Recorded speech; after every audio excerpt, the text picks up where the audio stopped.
Bonjour et bienvenue sur ma chaîne des carnets en cristal. Je suis Ambre Turquoise, artiste-auteur, et aujourd'hui je vais vous parler des chapitres de la vie.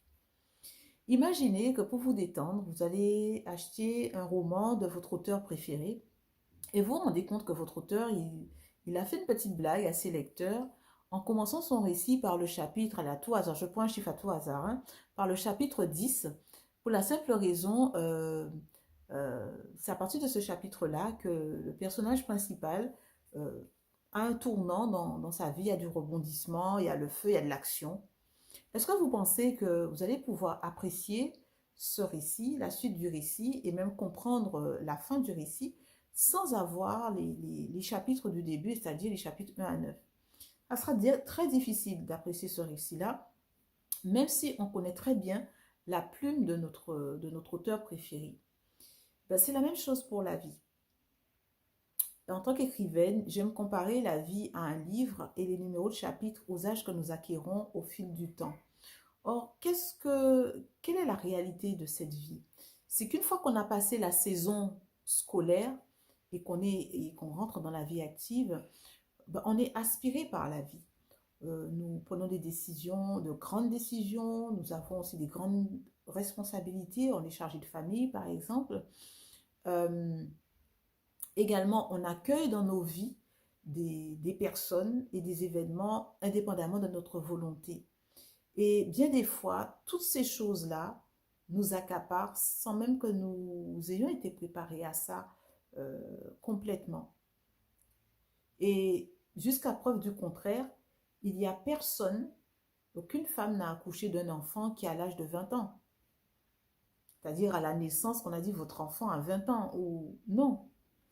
Or, beaucoup considèrent qu'ils commencent leur vie à partir d'un tournant fort, positif ou négatif. Ça peut être par exemple pour les enfants le changement de classe, passer en classe supérieure, l'obtention d'un diplôme, ce qui amène plus tard à la signature du premier contrat de travail ou à la fondation de son entreprise, ou à l'achat d'une maison, à la signature du premier bail, au premier rendez-vous amoureux, au jour du mariage, ou encore à un premier voyage en avion ou par bateau. Bref, il y a autant d'événements forts que les humains utilisent comme étant un tournant dans leur vie et que leur vie commence à partir de là. Mais pensez-vous que même si on fait notre vie après tout ça, hein, parce qu'on est là, on est chargé de famille et tout, on fait notre vie, mais pensez-vous que en n'étant pas préparé à toutes ces responsabilités, aux réalités de la vie, que vous arrivez pleinement à traverser justement cette vie avec toutes les clés en main, particulièrement quelles clés? Ben, les clés des premiers chapitres de votre vie que vous avez zappés parce que, bon, vous pensiez que c'est la jeunesse et que ce n'est pas la réelle vie, ce n'est qu'un passage.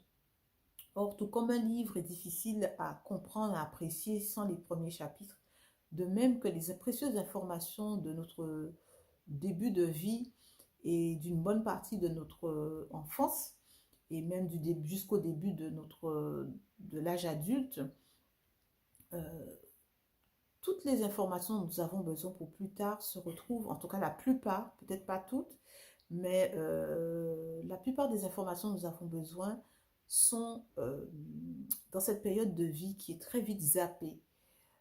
Tant personnellement, parce qu'on veut vite grandir, mais aussi par rapport à nos parents aussi, parce que ce devrait être eux, normalement, à être les premiers à conserver les histoires, déjà leur parcours, à transmettre ensuite à leurs enfants, mais aussi parce que ben, ils ne voient pas la nécessité ou ils n'y pensent pas tout simplement à conserver ces histoires parce que déjà le bienfait d'écrire est peu connu et encore moins d'en faire euh, la gardienne de notre histoire n'est pas du tout non plus, comment dire, présentée de cette façon-là.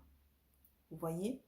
Donc c'est la raison pour laquelle je promeux une méthode d'écriture de soi par mon programme Écris-toi accompagnement qui permet aux jeunes justement non seulement de s'épanouir dans ce programme-là à travers l'écriture, mais aussi d'écrire leur histoire et de conserver précieusement des informations qui leur permettraient d'avoir des réponses lorsqu'ils auront leur crise existentielle et aussi de grandes décisions à prendre dans leur vie. Parce que contrairement à ce qu'on peut penser, les jeunes ne passent pas leur temps à idéaliser, mais ont bien des fois des idées bien arrêtées qu'ils gardent tout au long de leur vie sur des questions aussi simples par rapport, par exemple, au choix du conjoint, le pays où ils veulent habiter, le genre de travail qu'ils veulent exercer. Mais comme toutes ces choses-là ne sont pas conservées, ben des fois, une fois qu'on a fini la scolarité, ben on est happé par la vie et on prend le premier boulot qui nous arrange parce qu'on a besoin de gagner de l'argent, par exemple, et s'installent des habitudes, et puis après, on devient parent, et puis il est difficile de faire marche arrière, ou de, même pas de faire marche arrière, mais de prendre notre direction, et arriver au soir de sa vie, de se rendre compte que, ah, mais j'ai pas fait ça, j'aurais dû faire comme ça.